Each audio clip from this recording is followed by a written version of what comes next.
네, 학생부 친구들 안녕하세요. 또 한 주간 잘 보냈나요? 방금 지난주에 올린 유튜브의 조회수를 검색했는데 14회라서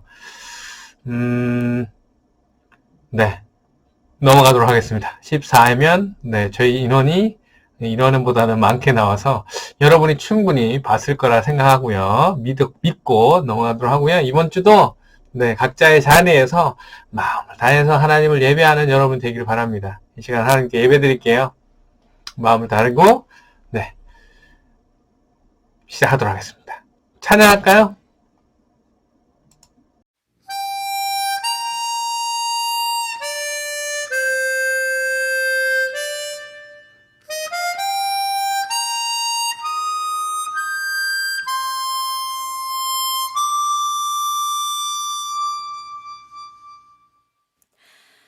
화려하지 않아도 정결하게 사는 삶, 가진 것이 적어도 감사하며 사는 삶, 내게 주신 작은 힘 나눠주며 사는 삶, 이것이 나의 삶의 행복이라오.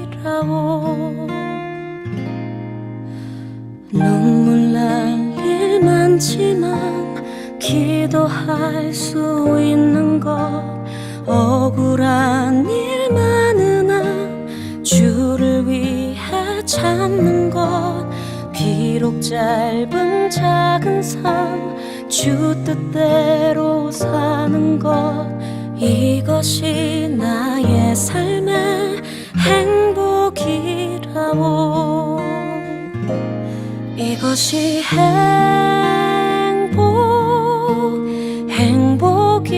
행복이라고. 세상은 알 수 없는 하나님 선물, 이것이 행복이라고.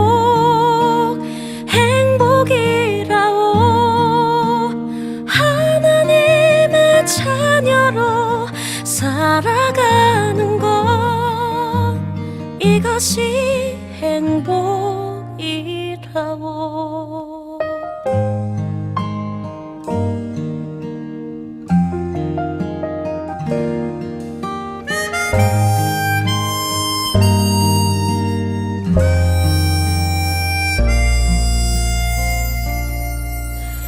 눈물 날 일 많지만 기도할 수 있는 것, 억울한 일 많으나 주를 위해 참는 것, 비록 짧은 작은 삶 주 뜻대로 사는 것, 이것이 나의 삶의 행복이라오. 이것이 행복이라오. 세상은 알 수 없는 하나님 선물, 이것이 행복이라오. 하나님의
지난주 복습합니다. 지난주 우리가 예배에 대해서 함께 살펴보았죠. 예배란 예수님을 구주로 주인으로 믿는 사람들이 모여서 구원에 대한 감사와 찬양을 올려드리는 반응이다.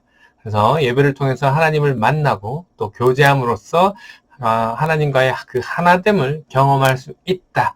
예배의 주인공은 당연히 하나님이시고 그렇기 때문에 모든 예배의 순서와 방향은 하나님께 맞춰져 있어야 된다. 그래서 우리가 지난주에는 선지자 이사야를 통해서 오늘날 예배 시간에 드려지는 이 예배 순서가 왜 그렇게 순서로 정해졌는지를 함께 살펴보았습니다. 그래서 예배를 드리는 우리는 하나님을 경외하는 마음으로 예배를 드려야 하고 항상 준비된 마음으로 예배를 드려야 되고 몸과 마음을 깨끗하게 하고 단정한 옷차림으로 겸손한 마음으로 예배를 드려야 한다. 그리고 말씀을 들을 때 집중해서 하나님의 음성에 귀를 기울여야 한다. 모든 예배의 순서에 적극적으로 또 자원해서 참여해야 된다라는 그런 이야기였습니다. 자, 이번 주 말씀 들을까요? 이번 주 말씀의 제목은 침례입니다. 침례. 여러분, 침례. 침례에 대해서 아시나요? 침례. 다른 이름으로 세례라고 하죠. 그래서 침례를 왜 받아야 하냐? 라는 질문으로부터 시작해보면, 마태복음 28장 19절, 20절의 예를 들 수 있습니다.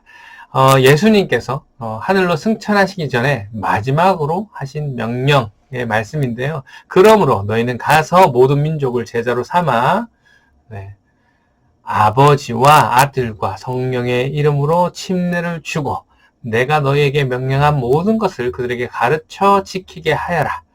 보아라, 내가 세상 끝날까지 항상 너희와 함께 있을 것이다. 예수님의 명령이기 때문에 침례를 받는 거예요. 1차적으로는. 여러분은 침례를 받았습니까? 우리 친구들은 침례 받았나요? 침례 받았다고 한 친구가 그래요. 자, 침례는, 예수님께서, 나의 구세주 되시고, 나의 주인 되심을 믿는 사람이, 자신의 신앙을 고백하는 그러한 신앙 고백의 행위입니다.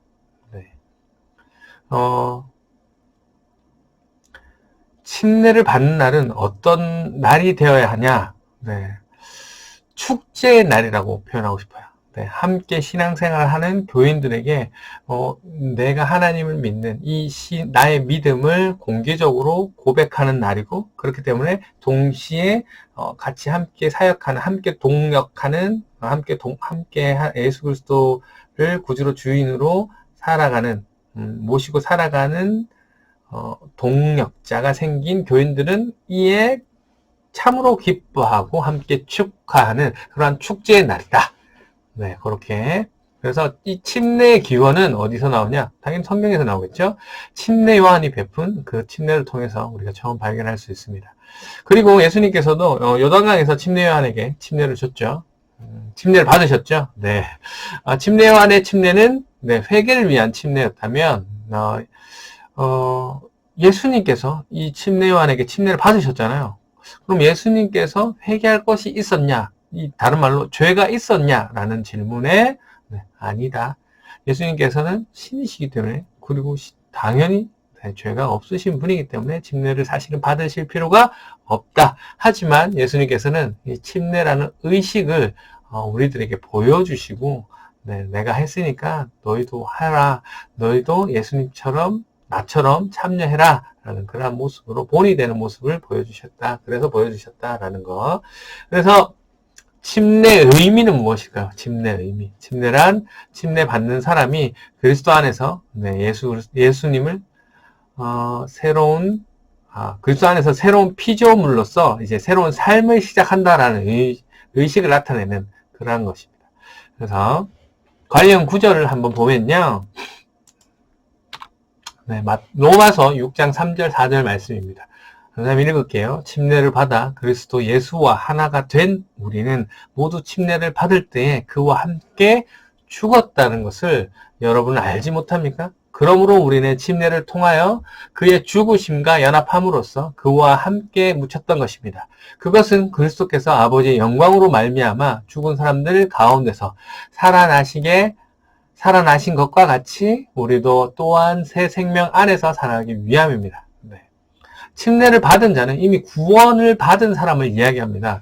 침례를 받아야지만 구원을 얻는 게 아니라는 것이죠. 그래서 침례식을 통해서 이 물에 들어가는 순간 어떤 순간입니까? 나의 옛사람, 나의 주인 되었던, 내가 내 멋대로 살고 싶었던 그 죄가 예수님이 장사된 것처럼 나도 같이 완전히 죽는 것, 물에 들어가는 그 죽는 것을 이야기하고요. 그리고 물에 나오는 것은 그 물에 나오는 것을 통해서 그리스도 안에서 새로운 삶을 시작하는 것이고 또 예수님께서 부활하신 것처럼 우리도 예수님의 재림 때 다시 예수님처럼 부활하실 것이다 라는 것을 예표하는 그러한 의미의 침례식이 되겠습니다. 의미가 있죠. 자, 침례 방법들은 어떤 것이 있느냐? 먼저 이 침례라는 단어에 대해서 설명을 해야 될 것 같은데요. 이 침례라는 단어는 배가 침몰한다, 염색한다라는 의미로 물에 담근다라는 뜻을 가지고 있습니다. 물에 담근다. 그래서 성경은 예수님께서 물에 들어갔다가 나오시는 침례를 받으셨고 빌립 지사가 에티오피아 그 내시에게 물에 담그는 침례를 베푸는 장면이 나옵니다. 그리고 침례의 다른 종류를 이야기하면 물을 뿌린다든지 그리고 물을 붓는 그러한 관수례가 있습니다. 물을 뿌리는 것은 산수례라고요. 손수례 하고 물을 붓는 것은 관수례라고 합니다. 그래서 성경에서는 침례를 물에 들어갔다가 나오는 것으로 되어 있잖아요. 그래서 성경이 침례가 물에 들어갔다 나오는 거면 왜 다 물에 들어가야지? 왜 다른 사람들은 관수례하고 어떤 사람은 산수례 하냐? 물을 뿌리냐? 다른 방법이 필요하냐라고 생각할 수 있겠지만 성경은 아니지만 이 디다케에 따르면 물이 없는 경우에 머리를 3번 부었다라는 그런 기록이 있고요. 그리고 역사적으로 기록을 보면 로마 시대에 이 노바디안이라는 사람이 죽을 때가 다 되어서 예수님을 영접하고 회개를 하고 물에 들어가는 침례를 받기를 원했으나 나이가 너무 많으시고 곧 죽을 것이 죽음이 임박했기 때문에 건강상의 이유로 물에 머리를 붓는 물을 머리에 붓는 그 침례식을 행했다라는 기록이 남아 있습니다. 그래서 우리 침례교단에서는 이 침례라는 단어를 사용하고 장로교단에서는 이 침례를 세례라고 표현하고 있습니다. 그래서 이름이 달라서 다른 의미라 라는 것이 아니고 똑같이 모두 성경에 나와 있는 침수례를 의미하는 것이고 중요한 것은 물에 담궜는지 그냥 물을 뿌리는지 물을 붓는지 이게 중요한 게 아니고 어떤 마음을 가지고 어떤 신앙 고백을 하느냐 이 의식을 왜 하느냐지를 알고 하는 것이 중요하다. 그래서 침례의 대상자는 반드시 구원의 확신이 가진 사람이 받아야 되고 또 교회 성도로서의 의무와 충성을 다할 것을 다짐하는 그런 사람이어야 되고 하나님 명령에 순종해서 새로운 삶을 살아가겠다라는 신앙의 고백의 의미로 우리 침례를 받는 것입니다. 그래서 이 침례의 횟수와 또 시기에 대해서 말씀드리면 침례를 받는 데는 사실 그 기간이 필요하지 않습니다. 근데 우리는 그런 기간을 좀 만들어 놓은 경우가 있죠. 교회에 나온 지 1년 후, 그리고 성경 공부를 통과하고, 또 뭘 통과해서, 그런 자격을 갖춘 사람에게 침례를 주는 경우가 있어요. 그것이 꼭 틀렸다는 것은 아니지만, 그런 검증이 필요한, 교회도 있겠지만, 성경에 보면 예수님을 구주로, 주인으로 믿은 다음에 바로 하루도 넘기지 않고 침례를 받은 예들이 너무 많이 나와 있습니다. 사도행전에 베드로의 설교를 들었던 그 설교를 듣고 구원받은 사람들, 그리고 아까 얘기했던 빌립 지사에게 에티오피아의 내시, 그리고 바울도 그렇게 받았고 빌립보의 감옥의 간수도 바울을 통해서 말씀을 듣고 바로 그 자리에서 침례를 받았죠. 이 침례 횟수는 한 번이면 됩니다. 어떤 어르신들은, 어떤 분들은, 많이 받을수록 좋지 않나요? 라고 이야기하시는 분들이 있는데, 침례를 많이 받는다고 해서 내가 뭐 얻어지는 게 아니고요. 그런 게 아니라 그냥 나의 신앙의 고백이기 때문에 무슨 자격 같은 게 아니기 때문에 네, 평생 한 번만 받으면 됩니다. 네, 그것만 고백하는 걸로 충분하고요. 그러나 네, 너무 어릴 때 아무것도 모를 때 받아서 모르겠다. 아니면 예수님을 믿지도 않았는데 그냥 뭐 같이 받으라고 해서 그냥 받았다. 그래서 내가 지금은 예수님을 정확하게 구주로 주인으로 믿기 때문에 받고 싶다. 뭐 그런 케이스가 아닌 이상이면 한 번이면 충분합니다. 네. 그래서 정리를 하면 구원받은 그리스도인은 침례를 받아야 한다. 네, 받아야 한다. 그렇다고 침례를 통해서 구원받는 것은 아니다. 네, 하지만 우리 신앙의 고백 차원에서 받아야 된다. 자, 침례를 통해서 우리가 그리스도인이 되었다는 것은 하나님께 우리의 마음을 고백하는 것이고 또 교회의 일원이 되었음을 의미하는 것입니다. 그래서 침례는 평생 한 번이면 되고 그 한 번을 통해서 나의 예수 그리스도와 함께 죽고 예수 그리스도와 함께 부활하신 나를 경험하고 그렇게 살아내고자 노력하는 우리가 되어야 된다. 그래서 오늘 침례에 대해서 한번 살펴보았습니다. 우리 친구들 중에도 아직 침례를 받지 못한 친구들 있죠. 그래서 오늘 말씀을 대해서 한번 잘 생각해보고 나는 예수님을 구주로 주인으로 믿고 있나? 라는 질문을 한번 던져보시고 그러면 예수님이 침례를 받으셨는데 나도 얼른 예수님을 영접하고 침례를 받아서 다른 사람들에게 내 신앙을 고백하는 시간이 빨리 왔으면 좋겠다. 그 기쁜 날을 함께 맛보고 그리스도인으로 살아가는 그 날이 빨리 왔으면 좋겠다라는 그런 소원을 하는 그러한 여러분이 되었으길 주님의 이름으로 축원합니다. 이번 한 주간도 각자의 자리에서 최선을 다해 잘 보내세요. 네, 뜬금 질문 이어가겠습니다. 예수님은 나와 무슨 상관이 있나요? 합니다. 네, 도대체 예수님은 여러분과 무슨 상관이 있길래 전도사님은 이 시간을 들여서 여러분에게 예수 그리스도의 이야기를, 예수 그리스도의 복음을 전하고 피 튀겨가면서 목소리 높여가면서 여러분 1대1을 만나고 또 따로 성경 공부를 통해서 이 복음을 전하는지 도대체 그 예수님이 여러분과 무슨 상관이 있길래 이 질문, 언제나 여러분이 그러한 질문들을 가지고 고민할 때 그런 질문들이 풀리는 역사가 일어날 줄 믿습니다. 그러면 한 주간도 하늘에 계신 우리 아버지의 이름을 거룩하게 하시며 아버지의 나라가 오게 하시며 아버지의 뜻이 하늘에서와 같이 땅에서도 이루어지게 하소서. 오늘 우리에게 일용할 양식을 주시고 우리가 우리에게 잘못한 사람을 용서하여 준 것 같이 우리 죄를 용서하여 주시고 우리를 시험에 빠지지 않게 하시고 악에서 구하소서. 나라와 권능과 영광이 영원히 아버지의 것입니다. 아멘.